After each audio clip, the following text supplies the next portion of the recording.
Hello friends, welcome to success centre Allahabad. आज हम लोग डिस्कस करेंगे previous year question paper of RO and ARO का जनरल हिंदी।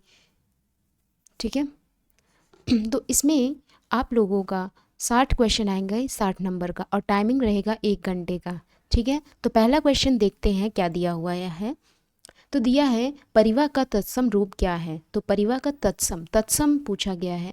जैसा कि पता है तत्सम और तद्भव हम लोग कई बार डिस्कस कर चुके हैं।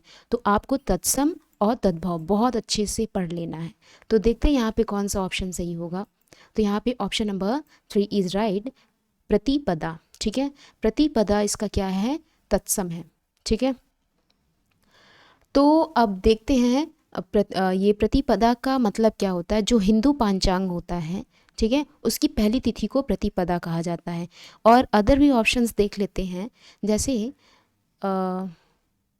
अदर ऑप्शन क्या मतलब, पहले देख लेते हैं तत्सम और तद्भव क्या होते हैं। तत्सम शब्द वे होते हैं जो संस्कृत भाषा के वे शब्द जो हिंदी में अपने वास्तविक रूप में प्रयुक्त होते हैं। ठीक है।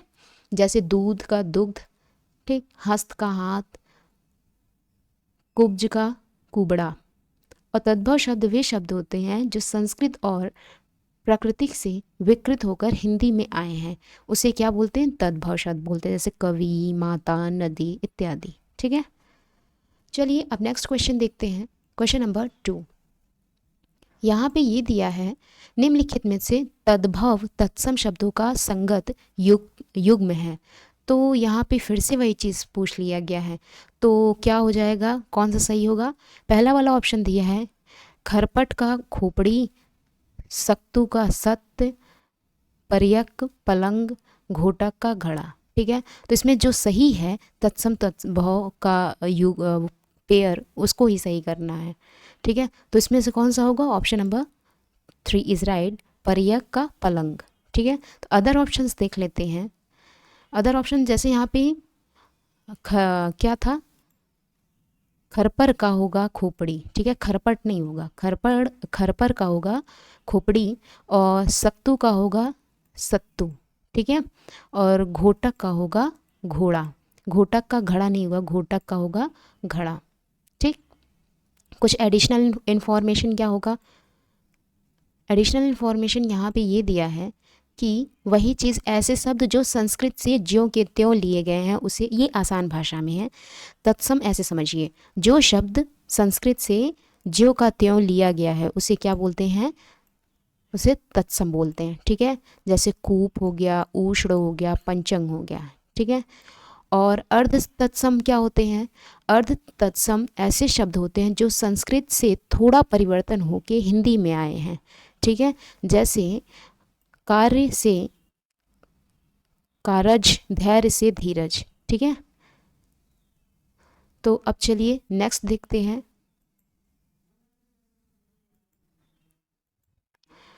क्वेश्चन नंबर 3, निम्नलिखित में से तद्भव शब्द। तो हमें इनमें देखना है तद्भव कौन कौन सा है।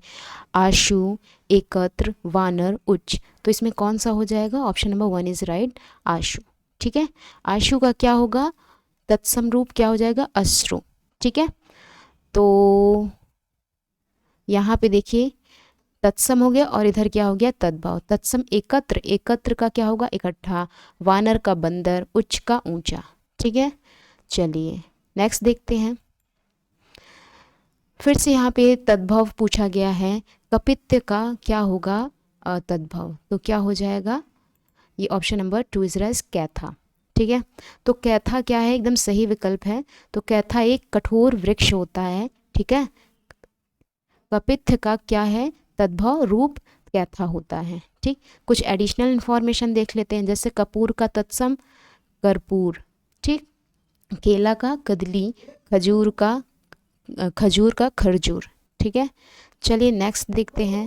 क्वेश्चन नंबर 5, गुणवाचक विशेषण। तो इनमें से कौन सा गुणवाचक विशेषण है, 3 तो होगा नहीं, कुछ तो होगा नहीं, 5वां तो होगा नहीं। तो ये ऑप्शन नंबर 1 इज राइट, उचित। ठीक है। तो उचित क्या है, एक गुणवाचक विशेषण है। ठीक है। और जैसे इसमें कुछ क्या है, अनिश्चयवाचक सर्वनाम है। ठीक है। और जैसे यहाँ पे हम देख लें, जो संज्ञा सर्वनाम के गुण की विशेषता बताते हैं उन्हें क्या बोलते हैं? गुणवाचक विशेषण। ठीक है, जैसे नेहा के लिए सबसे उचित लड़का जय ही होगा, तो यहाँ उदाहरण उचित क्या हो गया? एक गुणवाचक विशेषण। चलिए नेक्स्ट देखते हैं क्वेश्चन नंबर 6। फिर से विशेषण से पूछ लिया गया है, निम्नलिखित शब्दों में से संज्ञा से बना विशेषण शब्द पहचानिए।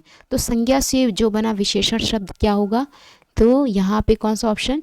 तीसरा सही है, सुगंधित। ओके, सुगंधित का क्या हो जाएगा विशेषण, तो इसका संज्ञा क्या होगा? सुगंध। ठीक है, चलिए नेक्स्ट क्वेश्चन, क्वेश्चन नंबर 7। निम्नलिखित में से किस वाक्य में उत्तमावस्था गुणवाचक विशेषण, ठीक, उत्तमावस्था गुणवाचक विशेषण विशेष्य का प्रयोग किया गया है? तो इसमें से कौन सा ऑप्शन क्या है, मतलब सही है? तो पहला वाला ऑप्शन है, परमानंद कक्षा में सबसे होशियार छात्र है। दूसरा ऑप्शन है, मनमोहन ने इस दुकान से 1 किलो टमाटर खरीदा। ठीक, फिर 1 किलो टमाटर तो हो ही नहीं रहा, यहाँ पे गुणवाचक विशेषण पूछा गया है। तो इस पौधे में इतना पानी मत डालो।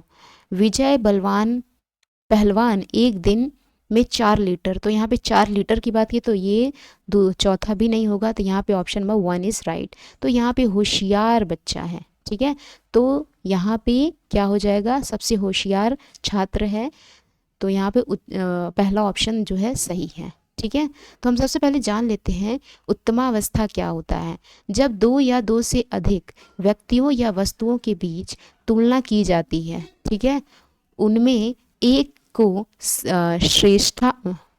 श्रेष्ठता या विनम्रता दी जाती है, तब विशेषण की उत्तमावस्था कहलाती है। जैसे कपिल सबसे या समूह में अच्छा है। ठीक है, चलिए नेक्स्ट क्वेश्चन देखते हैं, क्वेश्चन नंबर 8। सौर किस मूल शब्द से बना विशेषण है?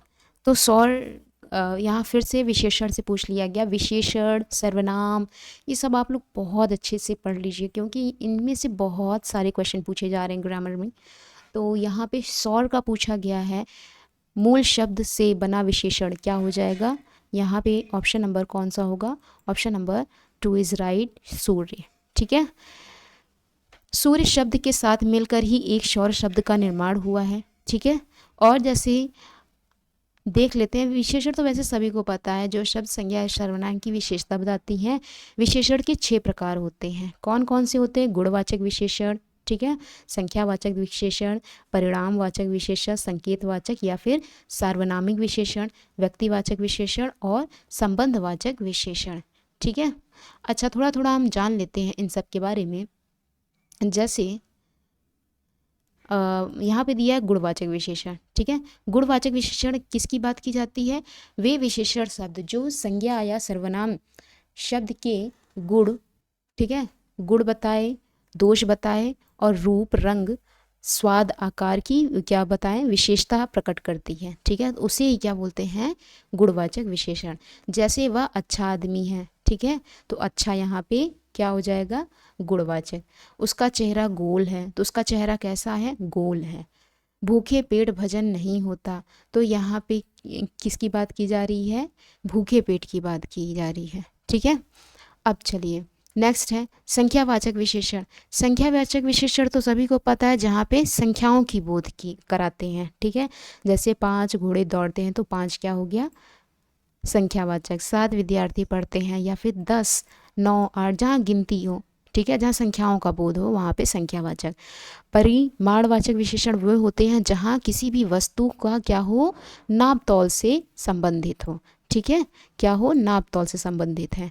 जैसे थोड़ा दूध लाओ, ठीक है, पानी, चुल्ली भर पानी में डूब मरो, ये सारी चीज़ जैसे हो गए। चलिए नेक्स्ट क्वेश्चन देखते हैं। अब हम आगे क्वेश्चन नंबर 9 देखते हैं। तो क्या हो जाएगा गाइस? 9 यहाँ पे फिर से आपको विशेषण में पूछ लिया गया है कि निम्नलिखित में कौन सा शब्द विशेषण है। तो विशेषण टॉपिक आपको बहुत अच्छे से पढ़ लेना है। तो आइए देखते हैं। तो आग, अग्रेय, अग्री, उपयुक्त में से कोई नहीं, तो कौन सा होगा? ऑप्शन नंबर 2 इज राइट, आग्रेय। ठीक है, तो आग्रेय एक क्या है? विशेषण का उदाहरण है। ठीक है, जिसका अर्थ क्या होता है, जो अग्रि से मिलकर बना हो, ठीक है, उसे क्या बोलते हैं, आग्नेय। ओके गाइस, तो वही चीज़ अभी बताई, ये इतने इतने प्रकार के होते हैं, ये 6 प्रकार के होते हैं। चलिए नेक्स्ट देखते हैं, आकाश का पर्यायवाची शब्द क्या है। तो आकाश का पर्यायवाची शब्द क्या हो जाएगा, ये तो सभी को पता होगा, साकार, शून्य, प्रभा, मंडली। तो ये बहुत आसान है, शून्य। ठीक है, आकाश का पर्यायवाची क्या है, शून्य। और भी बहुत सारे होते हैं, जैसे व्योम हो गया, नभ, गगन, अंबर। और अदर वो देख लेते हैं ऑप्शंस, जैसे साकार, साकार का पर्यायवाची क्या है, अचल, ध्रुव, अडिग। ठीक है, प्रभा, प्रभा का पर्यायवाची क्या हो गया, रश्मि, दीप्ति, मरीचि, किरण। ठीक, मंडली का पर्यायवाचन क्या हो गया, टोली, झुंड, समूह, वृंदावन आदि। ठीक है, कुछ एडिशनल इन्फॉर्मेशन, समानार्थी शब्दों को ही पर्यायवाची शब्द भी कहते हैं। ठीक है, और पर्यायवाची या फिर समानार्थी शब्द होते हैं क्या, एक ही अर्थ में प्रयुक्त होने वाले शब्द को क्या बोला जाता है, समानार्थी शब्द या फिर पर्यायवाची। ठीक है, चलिए नेक्स्ट देखते हैं, क्वेश्चन नंबर 11, सोने का पर्यायवाची, सोना का पर्यायवाची। तो सोना का ये तो बहुत ही आसान है, तो यहाँ पे अर्क तो होगा नहीं, वक्र भी नहीं होगा, माणिक्य भी नहीं होगा, कनक। ठीक है, बचपन से पढ़ते आ रहे हैं इसको हम सब। तो नेक्स्ट आगे ऑप्शन देख लेते हैं। अच्छा, सोना के और भी पर्यायवाची हो गए, जैसे क्या क्या हो गए, जैसे स्वर्ण हो गया, कंचन हो गया, कानन हो गया, सुवर्ण हो गया, हरिणी हो गया, जात रूप हो गया, हेम हो गया। ठीक है, चलिए नेक्स्ट, और भी जो हैं, जैसे सूर्य का, सूर्य का मतलब सूरज भी होता है, भानु भी होता है, भास्कर भी होता है, और एक अर्क भी होता है। ठीक है, और जैसे वक्र, वक्र का क्या होगा, जैसे टेढ़ा, बांका, तिरछा। ठीक, चलिए अच्छा, माणिक्य का क्या क्या होगा, रत्न, पाद्य राग। ठीक है, चलिए नेक्स्ट देखते हैं, क्वेश्चन नंबर कौन सा आ गया, 12। तो क्वेश्चन नंबर 12 क्या दिए गए हैं, सबसे पहले जान लेते हैं। वो यहाँ पे फिर से पर्यायवाची से ही पूछ लिया गया कि उसके प्राण पखेरु उड़ गए। ठीक है, तो यहाँ पे पखेरु जो है किसका पर्यायवाची है, तो हम सबसे पहले देख लेते हैं क्या क्या दिया है, पक्षी, जल्दी, पखवाड़ा और पखारना। ठीक है, तो यहाँ पे कौन सा ऑप्शन सही है, ऑप्शन नंबर फर्स्ट, पक्षी is correct answer. Okay, now next question, question number 13, निम्नलिखित में से कौन सा शब्द चंद्रमा का पर्यायवाची नहीं होगा। अगेन यहाँ पे पर्यायवाची पूछ लिया गया है, तो इसमें से बताना है। ये सब तो बहुत आसान क्वेश्चन आए हुए हैं, सुधांशु, सुधाकर, सुधाधर, सलील। तो इसमें से कौन सा नहीं है, तो सलील जो है नहीं है, सलील चंदा का पर्यायवाची नहीं है। ठीक है, तो सलील किसका पर्यायवाची है, जल, नीर, तोप, पानी, वीर, चंदा, सॉरी अंबु है। ठीक है, और चंद्रमा का पर्यायवाची क्या क्या है, चंद्र, राशि, हिमकर, राकेश, रजनीश, हिमांशु, चांद, मंगल, वृक्ष, सॉरी वृक्ष नहीं, Mayank, Vidhu, Sudhakar. Okay guys, okay, now next question, question number 14, निम्नलिखित में से कौन सा शब्द माता का पर्यायवाची शब्द नहीं है। तो माता का पर्यायवाची आप सबको इतने बहुत आसान है, अम्ब, अम्बु, अम्बा, जननी। तो यहाँ पे कौन सा हो जाएगा, अम्बु।